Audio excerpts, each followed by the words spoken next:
Alright guys, welcome back to the video. Today I've got something really cool. I've had this at work on layaway, waiting to get it off for a few days, so I finally got it yesterday. I wanted to share it with y'all while we're out here doing the first shots. So this is a Springfield M1A. That's the tanker version. For anybody that doesn't know, the tanker version is kind of the small version of the full-size rifle. It's got a few commonalities with the SOCOM version. It's got the same style brake.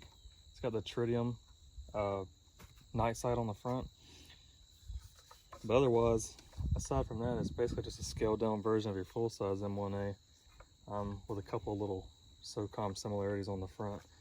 So I got this where I work, of course, like I told you guys before. They'll come with one 10-round magazine. I did find a couple other 10-round magazines I'm going to try today at my job.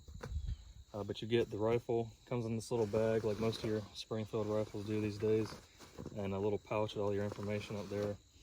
Comes with this little pocket on the front, which is nice for putting extra mags. It'll hold the 20 rounders pretty easily. I just don't have any of those yet. And a nice little M1A morale patch on the front, so that's pretty cool. I'm going to be trying a couple of different types of ammo. I've just got some PMC bronze, 147 grain FMJ I picked up from work.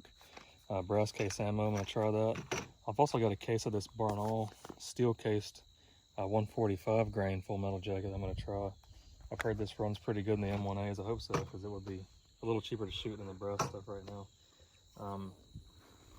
But yeah, it's pretty much your standard M1A, grand style action, ghost ring rear sight with a tritium front, of course. It's got your sling loops here. I'm not going to put a sling on it, but you certainly could if you wanted to. Got your standard M1A grand style safety, forward for fire, back for safe. It's a little stiff new, but aiming down sights, it's a really nice picture on there. I think it's going to be super accurate. You got your windage adjustment on the right side and your elevation adjustment on the left side. It does have last round hold open. It said standard M1A action, M1 grand style. Got a really nice cover on top. I'm going to start off, I've got 100 yards steel target set up down there. So we're going to shoot from the bag and see what kind of accuracy we can get. It's kind of small to see from this range, but I'm going to see how we do with that. It's also got the standard butt plate back here where you can open it, and you can have your supplies stored back there too, so that's pretty neat. But I'm going to get set up to take some shots, and we'll pick back up with you guys there. Alright guys, so we're going to start the shooting now. I went ahead and loaded up a couple of magazines. I've got 5 rounds of that PMC bronze in this magazine, and I've got 5 rounds of that Barnaul steel case in this magazine. So we'll try them both out. Hopefully the steel functions well. I heard they do in these M1As. I haven't owned one, so it's going to be a first for me. We're just going to start off with the brass. I've got 5 in each magazine, so we're going to take a few shots at the steel target. Silhouette's like 10 by 12, so it's pretty hard to see at this range, but I'm going to take a few shots and see if we can hit it. We'll start off with this brass cased ammo. I just want to get my ears in. All got our ears in out here, of course. Put yours on. Alright. So if you haven't ever used one of these rifles, the magazines can be kind of challenging to get in. So you just kind of want to go in and rock it in like that, and you'll be in there. So you just want to make sure you do that. Some people have trouble with it, but it's not that bad if you just kind of rock it in there. I'm going to take a few shots down there and see if we can hit anything. Like I said, back for safe, and charge around in, and then we'll just push forward for fire. So let's see what we can do. Hopefully I can hit on the first shot. See if we can do anything.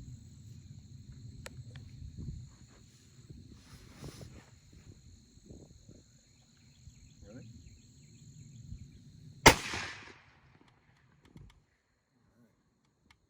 We got a dead trigger after that shot. Let's see what happens. Let's take the mag out here.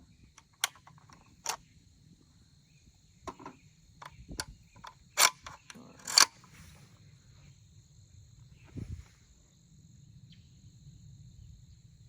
So that case looks good. Some people have said that you need to break these in for a few rounds before they function really smooth. So let's load up another and see what we get.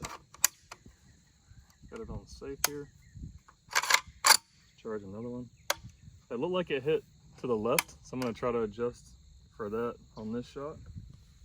Recoil is actually really not that bad on it, guys. I think 45-70 in the trapdoor kicks even worse than this.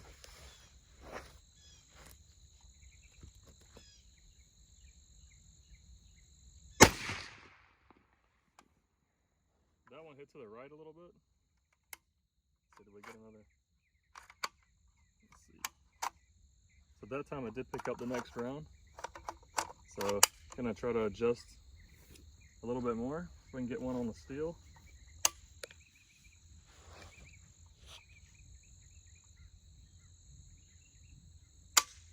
All right, so let's give that a second here down range. Got a click, no fire. Pretty sure I picked one up.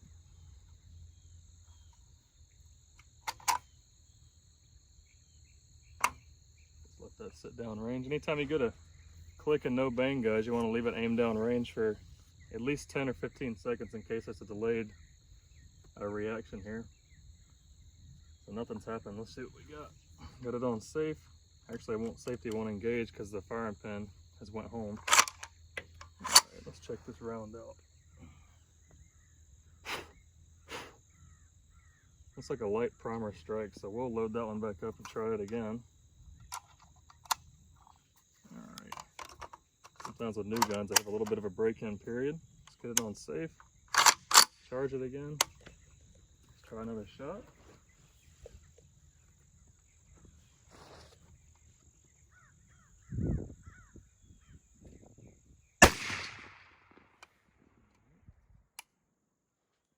See if we got another round in there. So I did pick up that round, so we're starting to get somewhere. That shot looked like it was off to the right as well. I'll try to correct for that real quick. There we go. See if we can hit it this time.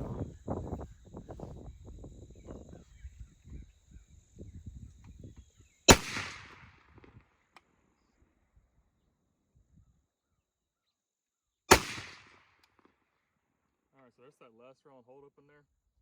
Those last few rounds went well, but it's a new gun. I literally haven't shot it.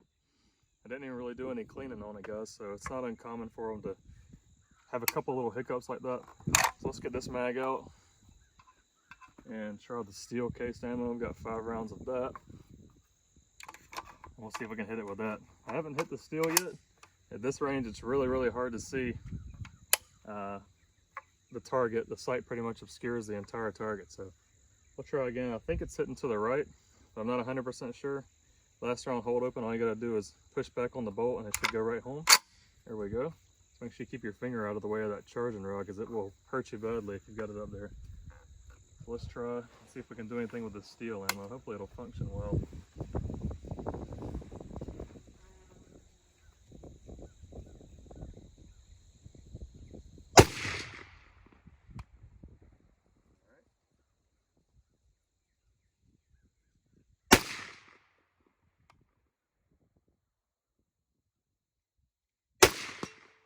There's a hit on the steel right there, guys.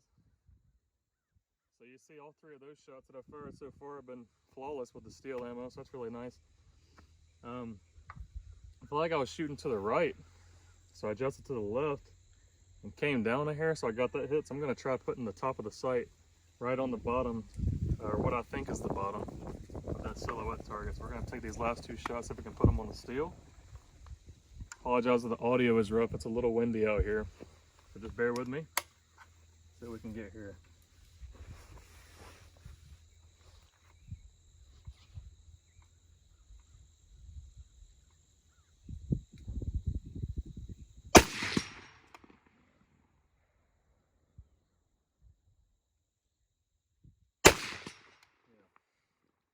So this range, guys, the steel ammo functioned perfectly. You see all 5 rounds, and we had a last round hold open. So that's really nice to see. It's also nice to see that these magazines are working well. Bought these used where I work. So it seems like at this range the ammo is shooting a little bit high. So I was putting the very top of the blade on the very bottom of the silhouette target and got 3 shots in a row at 100 yards. So I'm pretty happy with that. What we're gonna do now is take a walk down range and see what the steel looks like. I'm not really sure what these rounds are doing to it at this range. we're gonna go look and see, so we'll meet you down there. All right guys, we're down here at the steel target, so I was gonna show you what we have. I was concerned, I'm shooting at 100 yards and I've measured it by rangefinder, so if you look up there, you'll see just how far away we are at the Jeep and the red table. So it's a good little ways.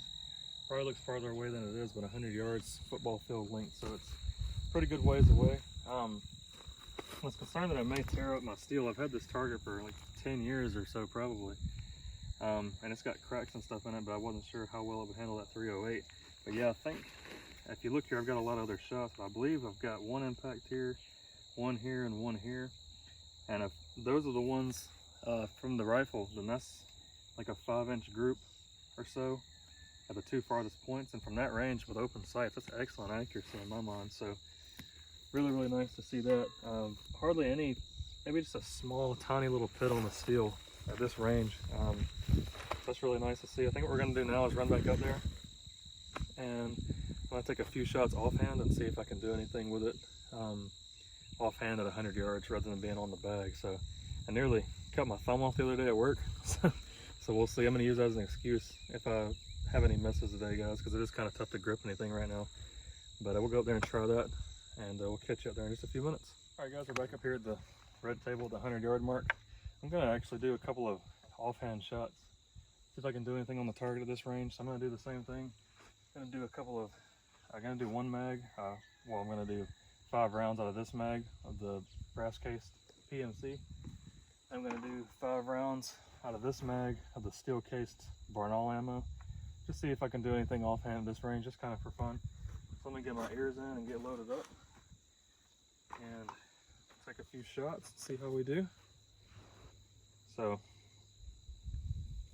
all got our ears in. If I don't want to be shooting this thing without them. Anybody who's unfamiliar, these short little guns are really, really loud. So you definitely want to be wearing some kind of hearing protection when you're shooting them. Get that mag in there. There we go. We'll go ahead and charge the rifle. It's ready to go. So I'm going to stand here, same place I was sitting, and see if we can hit anything at 100 yards. You guys may be able to see or hear it. So let's see what we can do.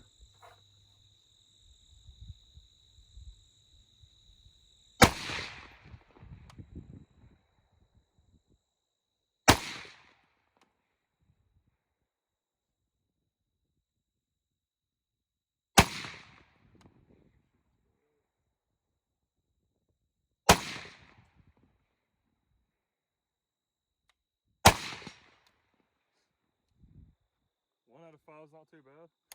Like I said, cut my thumb pretty bad the other day, so I've got 4 stitches in it, so it's kind of hard to grip the side of that stock, so I'm basically just setting it in my hand, but that's going to be my excuse for today. Let's try the steel case and see what we can do with that. Got 5 rounds of steel case Barnaul, which when we were bench resting a second ago actually did better for me than the brass case PMC, so see if that's the same result with shooting offhand. I'll charge the rifle up. Let's see what we can do.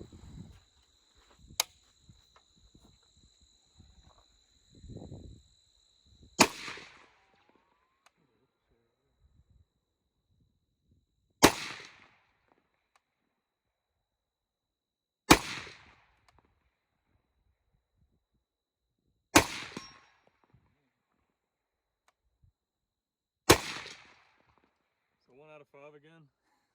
I don't think that's too bad with a new rifle I haven't shot until today, so. But with some more time behind the trigger, I think it'll be a lot easier to hit those at this range. But man, I'll tell you what, first impressions of this rifle, I would certainly recommend it to anybody who's looking at one. I've been wanting an M1A of some type for quite a few years now, and I really take a liking to these short ones whenever I see them. Not necessarily the SOCOM, at least not the one with all the modern stuff on it. You know, I'm not really a big fan of that. I kind of like the old school look, Vietnam era look, so I like these. The Tanker version is just kind of a handy little rifle. So anybody who's been thinking about getting one, I would certainly recommend it. Really, really high quality gun, made well. It's got a nice American walnut stock with a really pretty grain in it. I may sand it down a little bit and smooth it out some, but it's a really, really pretty grain in that. Fit and finish is just perfect on it. Nothing's really proud or misaligned or anything. Really, really well made. So if you've been looking at buying one of these M1As in any configuration, I would certainly recommend it. Really reliable, it functioned well. It just chewed through that steel cased ammo like it was nothing. I'm going to collect the brass case ammo in the future. I plan on getting a bolt action 308 to shoot my suppressor, to shoot with my suppressor rather.